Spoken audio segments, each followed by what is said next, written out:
보겠습니다. 부동산 속성 문제는 12번부터 17번까지인데요. 13, 14, 15, 16번이 공간성에 대한 겁니다. 12번은 위치성과 관련되고요. 17번은 환경성이 조금 들어있어요.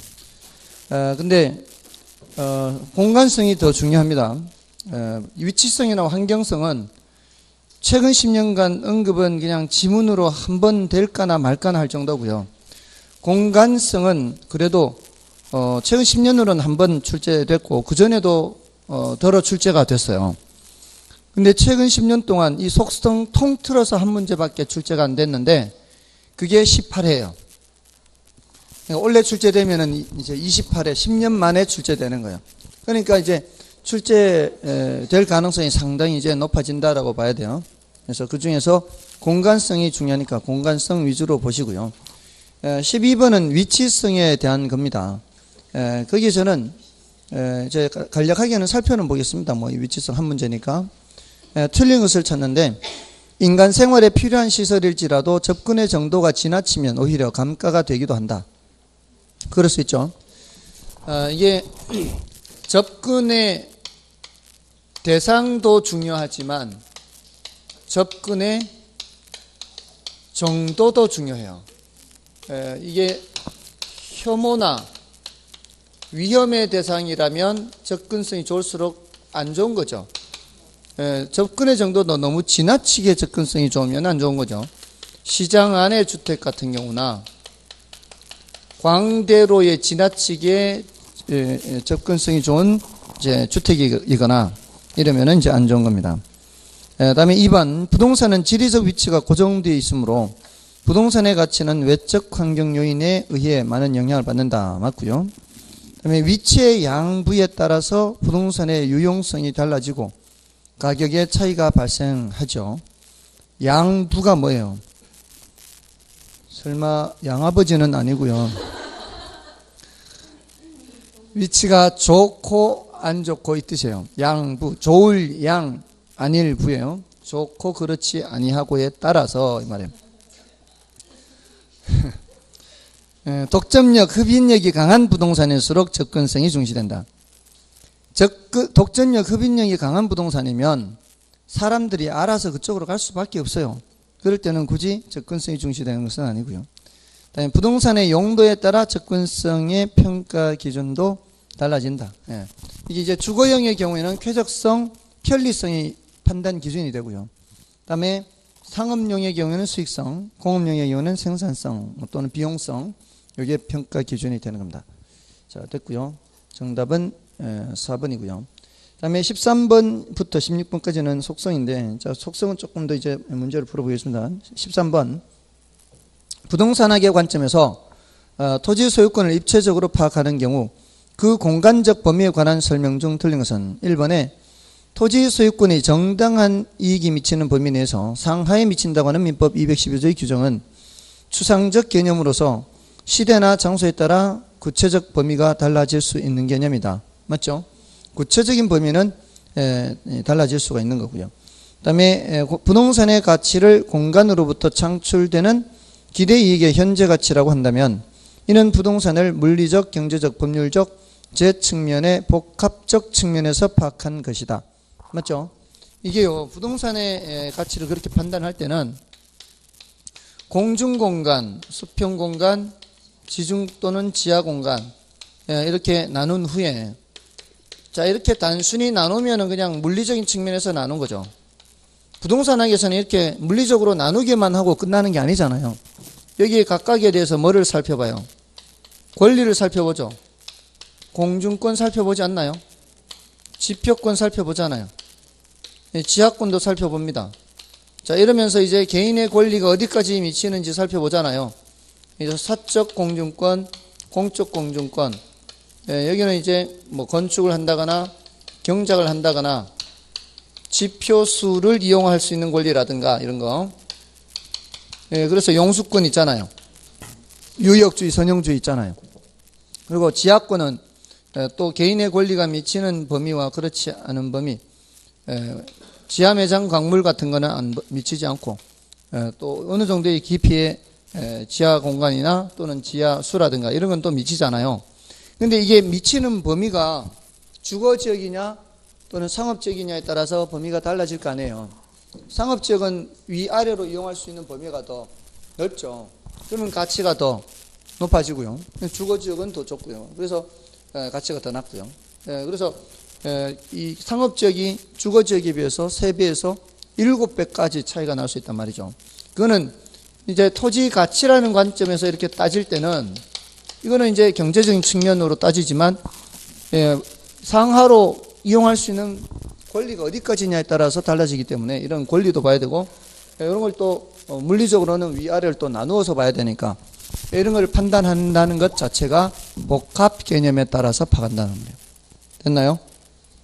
그 다음에 공중공간과 수평공간 및 지중공간을 3차원 공간 또는 입체 공간이라 하기도 하고요.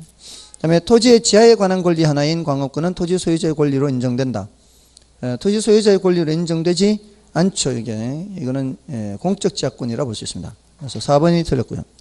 5번은 이제 여러분이 보셔도 되고요.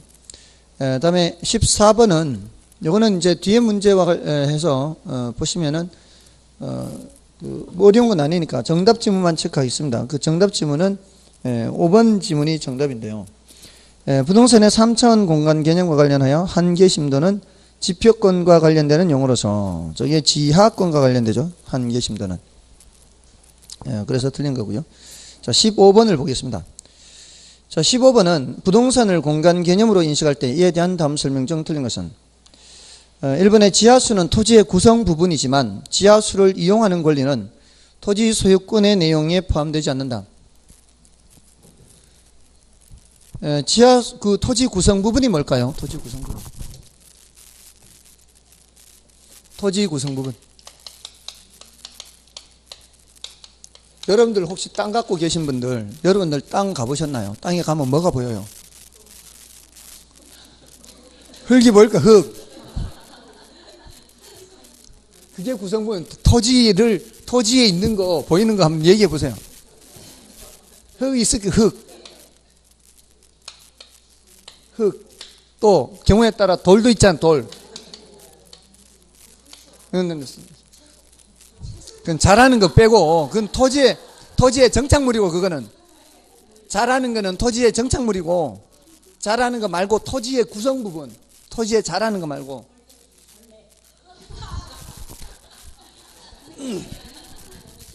쉬는 시간에 봅시다. 모래 있잖아, 모래. 자갈, 토석, 사력, 이런 게 토지 구성 부분이에요. 거기에다 물, 지하수. 맞잖아요. 땅 파면 지하수 나오잖아요. 이게 그걸 구성하고 있잖아요. 아닌가요? 력자는 자갈력자예요, 자갈력자. 흙, 토, 돌, 석, 모래사, 자갈력, 물수, 지하수. 사력댐 들어보셨어요? 사력댐. 댐 중에 사력댐이 있다는 거예요. 그게 모래와 자갈을 이용한 댐이다 이 말이에요. 사력댐. 자, 이게 구성 부분이에요. 자, 토지의 구성 부분이지만 지하수는 지하수를 이용하는 권리는 토지 소유권의 내용에 포함되지 않는다. 말이 안 되죠. 이거는 지하수는 인정되죠. 지하 매장 광물은 안 되지만 지하수는 인정이 되죠.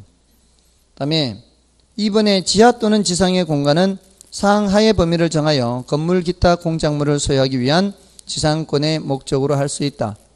맞나요? 요거는 구분 지상권의 내용이죠. 자, 이 구분 지상권 내용인데 눈 뜨세요. 그냥 한번 던져봤어요. 왜냐하면은 이 고개를 다 숙이고 있기 때문에 글을 읽을 때는 눈을 못 맞추니까 좋은지 안 좋은지 몰라서 한 번쯤 이렇게 중간에 던져보는 거예요. 그러니까 속으로 뜨끔했는 사람도 있을 거예요. 아무튼 자, 지하 또는 지상의 공간은 이렇게 돼 있잖아요. 이게 그냥 구분 지상권 이러면은 이러면 이제 착각을 할 수가 있어요.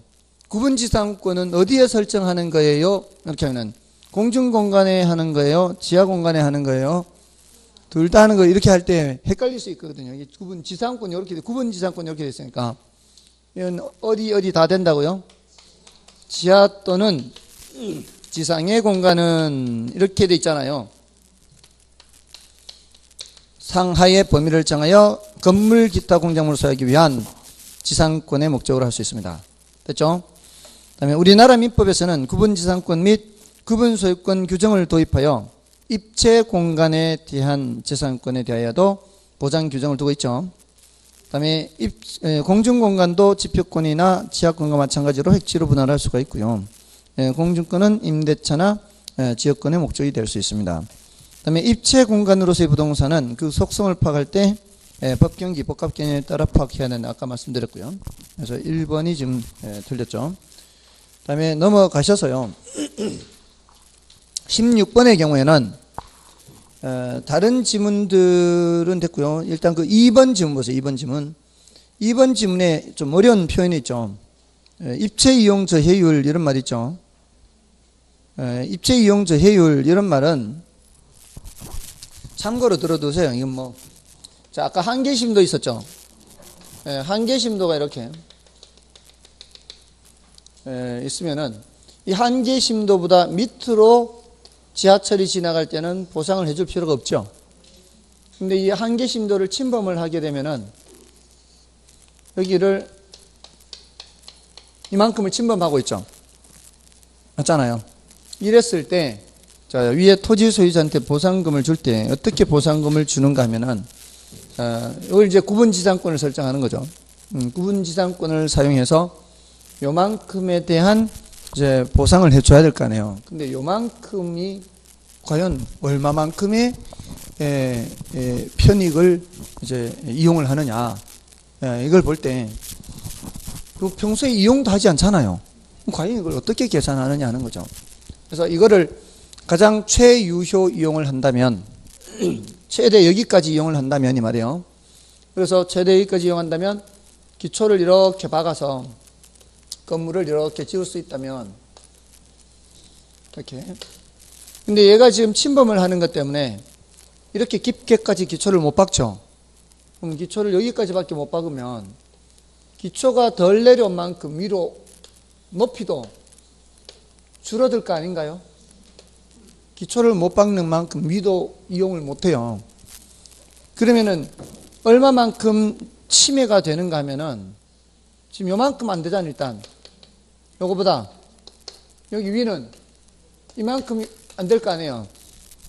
그래서 이렇게 지하 공간을 사용할 때 이 침해하는 정도는 아래 위 두 군데 다 침해하고 있는 거예요. 사실은 맞잖아요. 아래 위 다 침해하고 있기 때문에 이거를 어떻게 하는가 하면 여기를 이제 임대료 수준을 100으로 잡아요. 1층을 100으로 잡으면 2층은 80, 3층은 70, 4층은 60, 그 위로부터는 뭐 40, 40 다 똑같아 이제 40. 자, 여기는 이제 80, 60 이런 식으로 자, 기준을 정하는 거예요. 임대료 수준에 따라서. 그럼 이걸 다 더했더니만 1000이에요. 1000. 다 더했는데 1000인데요. 빗금침 부분에 해당하는 만큼이 200이에요. 그러면은 총 1000 중에 200만큼을 침해하고 있는 거죠. 그러면 입체 이용 저해율이 20%가 돼요. 그러면 토지 가격의 20%만큼을 보상을 해줘야 되는 거예요. 이런 식으로. 사람이 똑똑하죠. 똑똑하죠. 이렇게 해서 보상금을 줘요. 재밌죠. 근데 중요하지 않아요. 중요하지 않고 이런 입체 이용 저해율이라는 것에 따라서 보상금을 준다 이 말이에요. 됐나요? 자, 그 정도고요. 나머지는 그 5번 지문에서 구분지상권, 개발권, 양도제도, 용적률, 인센티브 제도 등은 공중공간 활용과 관련되죠. 자, 근데 구분지상권은 뭐와도 관련되고 지하공간과도 관련되고. 자, 이제 17번을 보겠습니다. 부동산의 속성에 관한 설명이다. 틀린 것은 1번에 위치는 곧 접근성을 의미하며 입지교차 지대설 나오죠. 자, 그 입지교차 지대설은 위치지대설입니다. 이거는 뭐라고요? 위치지대설, 위치지대. 똑같은 말이에요. 위치지대에서는 뭐를 강조해요? 수성비. 위치지대, 수성비 절약분이 지대가 된다 그랬잖아요. 농경지 지대론이었잖아요. 수성비가 많이 발생하는 농작물이 있고 수성비가 적게 발생하는 농작물이 있으면 수성비가 많이 발생하는 농작물은 먼 곳까지 가면 경쟁이 안 돼요. 그래서 도시 근처에 있어야 돼요. 그래서 집약 농업은 도시 근처에, 조박 농업은 도시 외곽에 있는, 이게 바로 위치지대론이라고요. 근데 요 지점 있죠, 지점. 여기에 바로 교차하는 지점이잖아요. 요거를 바로 입지교차점이라고 한다. 입지교차점. 위치가 교차한다. 그래서 위치지대와 입지교차지대 같은 말이에요. 됐나요? 이건 맞는 말이고 1번. 그 다음에 2번은 부동산 활동은 공간 활동이며 공간에는 수평공간, 입체공간이 있으며 소유권, 군지상권, 고가도로, 고가선, 지하철, 터널 등은 입체공간 개념과 관계가 있고요. 그 다음에 이제 3번 현장자원 있죠. 현장자원 들어보신 적 있나요?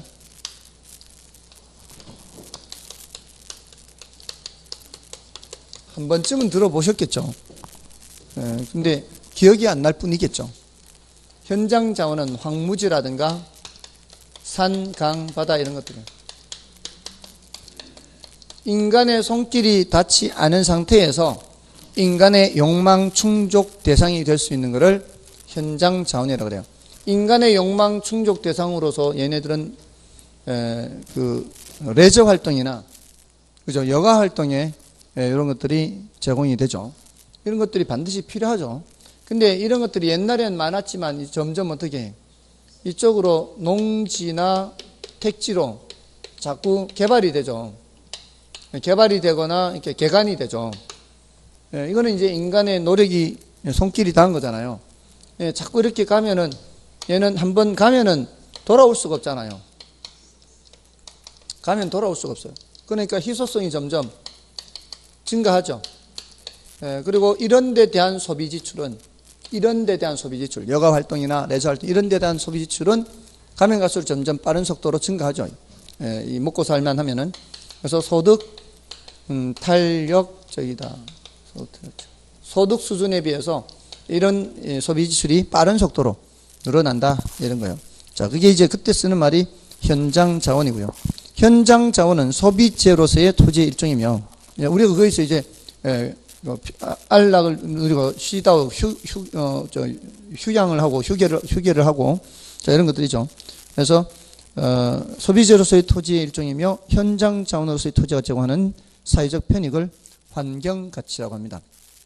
그리고 환경과 부동산 간에는 전체와 부동산에 해당하는 관계가 있어서 개개의 부동산이 환경으로부터 영향을 받는 동시에 부동산의 상태는 환경에 영향을 미치는 겁니다. 그러니까 환경과 부동산이 어느 한쪽만 일방적으로 영향을 미치는 게 아니라 영향을 서로 주고받게 된다는 거고요. 그 다음에 환경은 공간의 확대 현상이므로 부동산 활동에 있어서는 환경의 경계를 파악하여 접근할 필요가 없는 게 아니라 있죠. 우리 지역 분석할 때도 인근 지역이라는 게 어느 정도 범위로 이렇게 획정이 돼야 되잖아요. 그리고 동일 수급권도 어느 정도로 획정이 돼야 되죠. 그 경계를 파악해야 됩니다. 그래서 5번은 틀리고요. 자, 됐습니다. 나머지 이제 기출문제는 열어보시고요. 자, 이제 수요 공급으로 들어갑니다.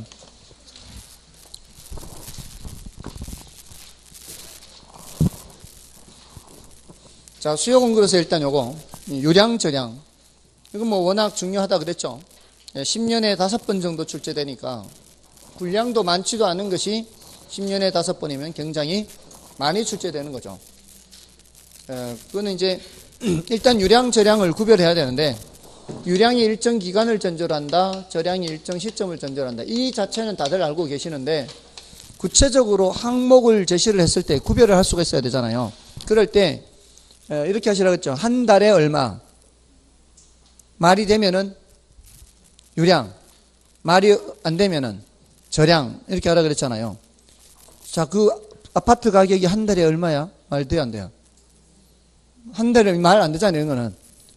그게 얼마 하느냐 이렇게 물을 때는 뭐 지금 얼마 하냐 이런 의미죠. 근데 10년 전에 얼마냐, 한 달 전에 얼마냐 이런 식으로 뭐를 반드시 얘기해 줘야 돼요. 시점을 얘기해 줘야 되죠. 근데 소득이 얼마야? 한 달에 얼마야? 말 되잖아요. 이런 것들은 무슨 개념? 유량 개념이다 이 말이에요. 그래서 1번은 2번 풀면은 자동으로 해결되니까 2번을 보겠습니다. 다음 중 유량에 해당되는 개념 모두 몇 개인가? 임대료 수입. 한 달에 임대료가 얼마야? 말되죠? 그럼 유량이고, 인구 변동량. 한 달 동안 인구가 얼마나 변했나? 말되잖아요. 한 달 동안. 이게 세종시 같은 경우에는 굉장히 빠른 속도로 변하잖아요. 이게 한 달 동안 변했느냐, 1년 동안 변했느냐, 이게 이 기간으로 얘기하는 거고요. 신규 주택 공급량, 이것도 유량이에요. 우리나라 1년에 한 50만 채 공급된다 하거든요, 평균적으로. 1년에 그랬잖아요, 지금. 1년에 50만 채. 이 새로 지어 공급하는 거죠. 신규 주택 공급량, 유량. 그 다음에 보유부동산의 시장 가치. 이거는 저량이죠. 가치는 가격과 같은 의미예요. 가치와 가격이 이제 거의 같은 의미죠. 가치는 추상적이고 가격은 구체적이고, 가치를 화폐로 표시한 게 가격이잖아요. 그 결국은 가치도 시점을 정해야 이렇게 판단할 수 있는 거고, 기간으로 판단하는 것은 아니란 얘기죠. 그 다음에 주택 거래량, 이건 뭐예요? 유량이죠, 유량. 한 달에 얼마 거래됐다, 이렇게 하잖아요. 보통 저기 우리 중개사무소에서도, 야, 지난달에 몇 건밖에 못했어. 뭐 몇 건이나 했어. 이렇게 하잖아요. 한 달에. 맞나요? 그런 식으로 유량으로 한다고요. 그 다음에 재산. 저량이죠. 재산은 자산과 같은 의미로서 저량으로 하면 되고요. 부동산 회사의 단기 순이익. 단기라고 되죠. 단기. 단기가 뭐예요? 한 달이면 한 달, 1년이면 1년. 그 단기를 말하잖아요. 뭐 유량 개념, 유량. 그 다음에 재고량, 저량, 소득, 유량. 그래서 저량은 리얼 비읍 이응 3개고 나머지 6개가 유량이죠. 자, 3번도 보겠습니다. 3번 이런 식으로도 이제 봐야 돼요. 저량 및 유량 개념에 대한 설명이다. 틀린 것은 1번. 신규 주택 공급량은 유량 개념이고 주택 재고량은 저량 개념이지만 주택 재고의 변동은 유량 개념이다. 신규 유량 맞잖아요. 재고는 저량이잖아요. 근데 재고의 변동은 유량이죠. 그러니까 아까 인구 변동, 니 위에 문제 2번에 니은의 인구 변동량은 유량이지만 인구는 뭐란 말이에요? 인구는 저량이라는 얘기죠. 그 다음에 2번, 3번에 2번. 주택 유량 공급량은 일정 기간의 시장에 공급되는 주택의 양이지만 주택 저량의 공급량은 일정 시점의 시장에 존재하는 주택의 양이다. 자, 여기서 조심해야 되는 게 저량 공급량, 이걸 조심해. 저량 공급량. 저량 공급량은 존재하는 양입니다. 존재하는 양. 저량 공급량은 존재하는 양, 있는 양이다 이 말이에요. 됐나요? 됐습니까? 그럼 3번 보세요. 3번.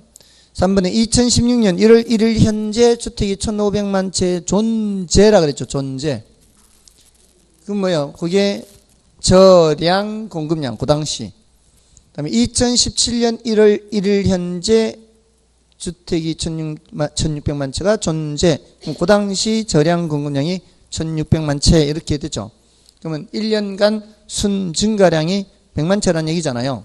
근데 이 기간 동안 주택에 철거 멸실이 50만 채 발생하였다면 1년 동안 2016년 1년 동안 유량 공급량은 100만 채가 아니죠. 순증가라 그래요. 지금 1,500만에서 1,600만 간 거를 순증가가 100만 채이고 그냥 1년 동안 유량 공급량은 철거 멸실된 거를 감안해야 되죠. 그래서 총 얼마? 150만 채 이렇게 해야 되겠죠. 그래서 틀렸어요. 그 다음에 4번은 됐고요. 5번을 보시면 2017년 7월 3일 현재 주택이 1,600만 채가 존재하고 이 중 50만 채가 공가 상태에 있다면 자, 1,600만 채가 존재하고 이 소리는 1,600만 차 있다, 존재, 저량 공급량이 그렇다는 얘기잖아요.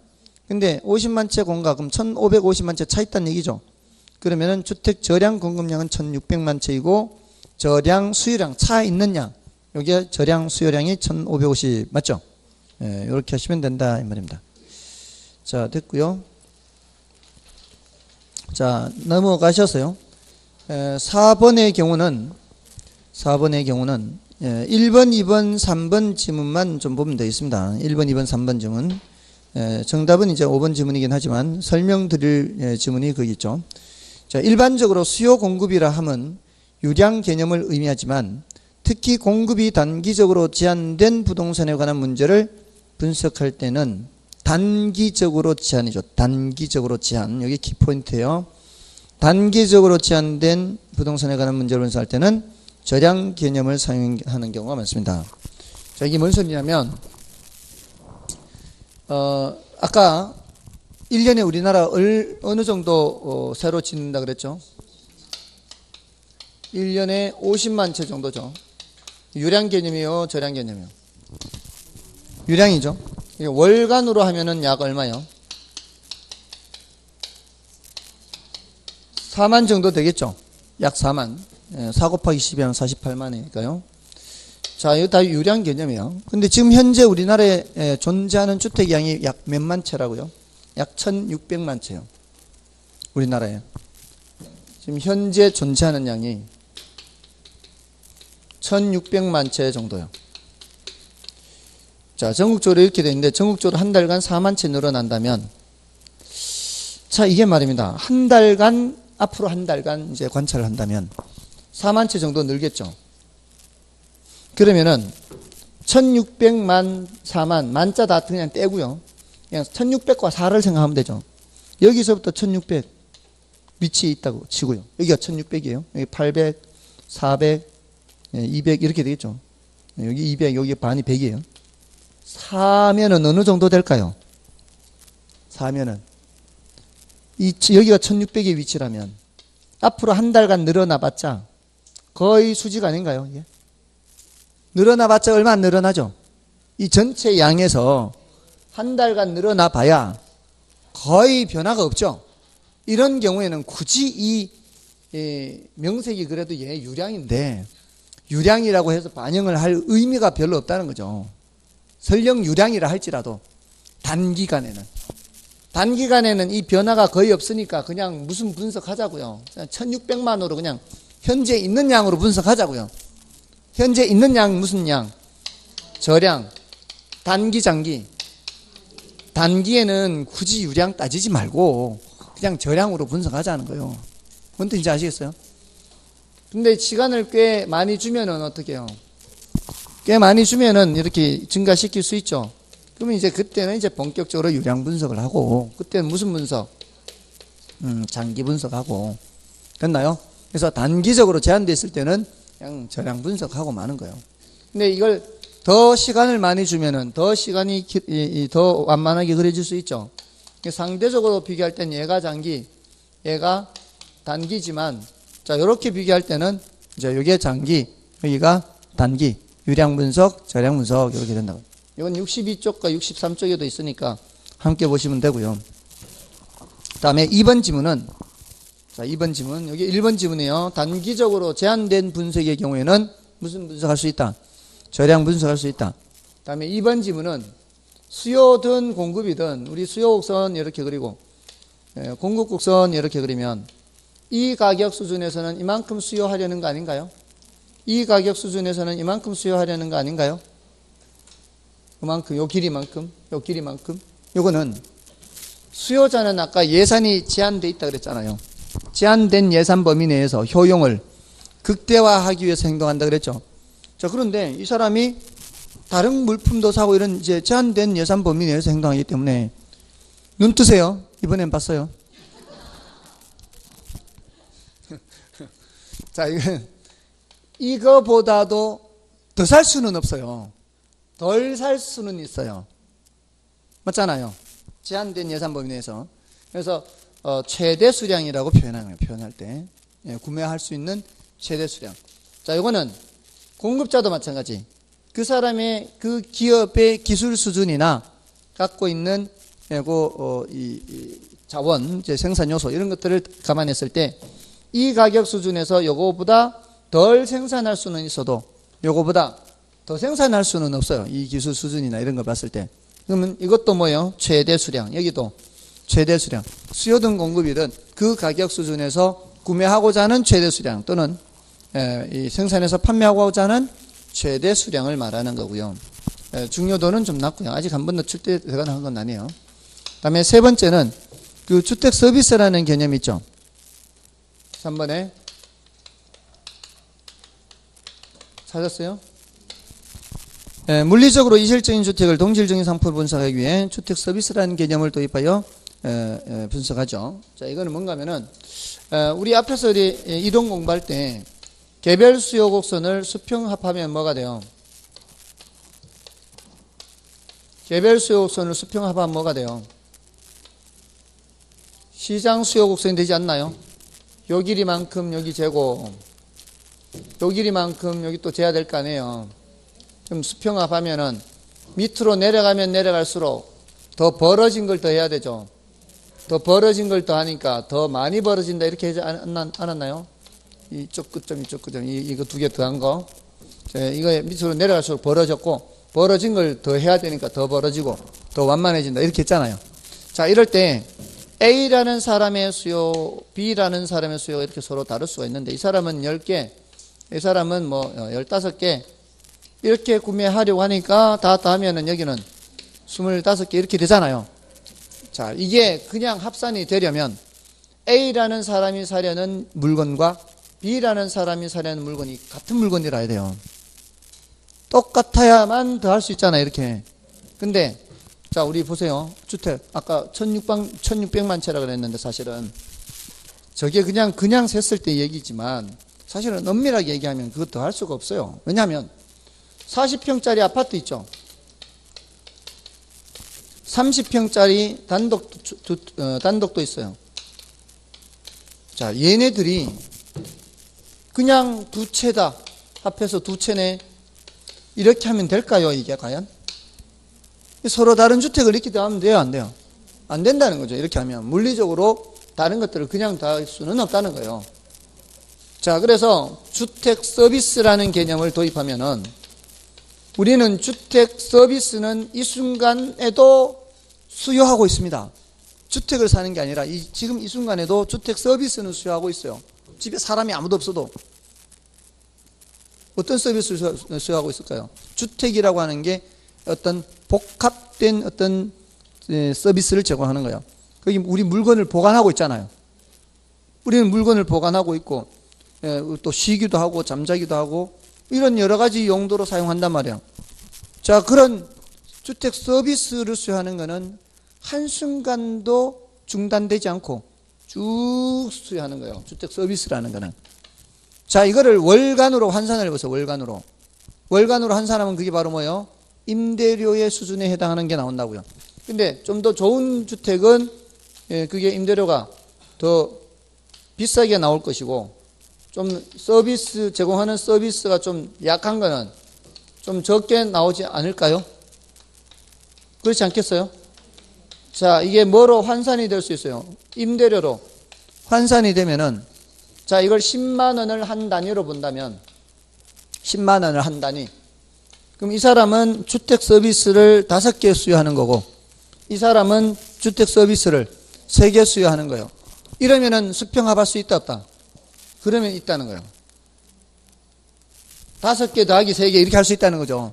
그냥 두 채가 아니고 5개 더하기 3개 하면은 8개 이러면은 같은 것을 더한 거나 다름없다 이 말이에요. 됐나요?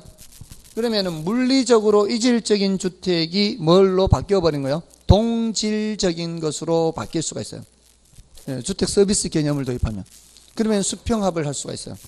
그러면은 완전 경쟁의 가정에 더 부합하게 분석을 할 수가 있어요. 우리가 이런 수요 공급을 그릴 때는 다 완전 경쟁을 가정해서 분석을 하는데 됐나요? 좀 어렵지만 지금 1번, 2번, 3번은 시험에는 별로 언급되지는 딱 한 번씩만 언급돼요. 3번씩만. 한 번씩만. 됐고요. 그래서 대체로 정답 지문이 여기서 잘 안 나타나고요. 여기서도 정답 지문은 맨 끝에 있잖아요. 그죠? 그런 내용이고요. 다음에 이제 5번은 여러분이 좀 봐주시고 자 6번 문제와 7번 문제는 6번에 발생 요인 이런 말 있죠. 7번에 제약 요인 이런 말 있죠. 자, 요거는 이 부동산학이 이제 일본에서 공부하고 온 사람들의 한 이제 파가 있고요. 또 미국에서 공부하고 온 사람들의 파가 있어요. 처음에는 이제 일본에서 공부하고 온 사람들의 파가 이제 압도적이었죠. 근데 이제 미국에서 공부하고 온 사람들이 이제 많아지고 있는데, 그 발생 요인이나 제약 요인 이런 표현은 수요하고자 하는 양을 증가시키는 게 발생 요인, 수요하고자 하는 양을 감소시키는 것이 제약 요인인데, 요거는 그런 일본 쪽에서 공부하고 온 사람들의 표현이에요. 그래서 한 번쯤 이런 표현을 말씀을 드리는 거고, 다만 그 중에서 7번에 유사 부동산의 과잉 공급이 있어. 7번에 3번 지문. 7번에 3번 지문에 유사 부동산의 과잉 공급, 이거는 대상 부동산이 있다는 얘기예요. 내가 살펴보는 부동산이 대상 부동산이고 유사 부동산이 과잉 공급된다면 대상 부동산에 대한 수요가 어떻게 되겠어요? 제약되겠죠. 그런 의미예요. 자, 그렇게 봐주시면 되고요. 다음에 8번, 밑에 8번은 이제 10분의 1인데 한번 출제가 됐었는데요. 수요와 소요를 비교하는 문제거든요. 근데 그게 55페이지에 표로 정리가 되어 있어요. 표로 정리가 되어 있는데 그 중에 밑에서 하나, 둘, 세 번째 줄까지 그거 세 가지를 정리를 하시면 돼요. 수요는 적용 개념이 경제적 개념이고 소요는 사회적 주택 정책적 개념이에요. 그러니까 소요는 필요량으로 해석하면 돼요. 소요는 필요량. 그리고 적용 원리는 수요는 시장 경제 원리에 방임한다. 이 소리는 자율조절 기능에 맡기는 거예요. 자율조절. 근데 소요는 뭐예요?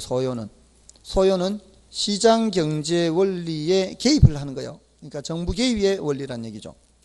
그다음에 적용 대상은 수요는 중산층인데 소요는 무주택 서민이 대상이 돼요. 그래서 그거 보고서 8번 문제를 비교해서 푸시면 돼요. 그 8번 문제는 전부 다 수요와 소요를 바꿔놔서 틀린 지문으로 만들고요. 하나만 옳은 지문으로 되어 있습니다. 됐나요? 다음에 그 9번에서는 9번의 1번 지문에 가처분 소득이라는 단어가 있죠. 부동산 수요는 구매력이 뒷받침된 가처분 소득에 의한 요소를 의미하며 이렇게 돼 있죠. 그 가처분 소득이라는 말은 원래 우리가 이 표현을 할 때는요, 앞에 가처분이라는 말을 붙여야 돼요. 근데 생략해서 쓰는 것 뿐이에요. 보통은 원래는 가처분이라는 말을 붙여야 되는데, 그 이유는 우리가 이제 연봉이 1억이다 이러면은 이 연봉 1억만큼을 다 쓸 수가 있나요? 연봉 1억만큼 다 쓸 수 있습니까? 연봉 1억인 사람이 주머니 통장에 정말로 1억 들어올까요? 1억 안 들어오죠. 통장에 들어올 때는 다 떼고 들어와야 될 거 아니에요. 세금 떼고 또 뭐도 떼야 돼요. 보험료 의무적으로 내야 되는 국민연금, 뭐 의료보험 이런 요금 떼야 될 거 아니에요. 그리고 떼고 나한테 들어오는 돈은 한 7천에서 8천 들어올 거 아니에요. 1억 안 들어오죠. 그럼 내가 쓸 수 있는 돈은 요거 돈이죠. 요걸로 내가 실제로 의사결정을 해서 지출하는 거 아닌가요? 그러니까 우리가 얘기하는 소득은 바로 이 7, 8천 요걸 얘기해야 되는 거예요. 이걸 내가 쓸 수 있는 게 아니거든. 뭔 뜻인지 아시겠죠? 그래서 처분할 수 있는 소득이란 뜻이에요. 근데 생략해서 평소에 쓸 뿐이에요. 됐죠? 자, 그럼 나머지는 됐고요. 나머지는 이제 여러분들이 확인하시면 돼요. 자, 이제 좀 쉬고 이제 나머지 부분 요걸 좀 설명하겠습니다.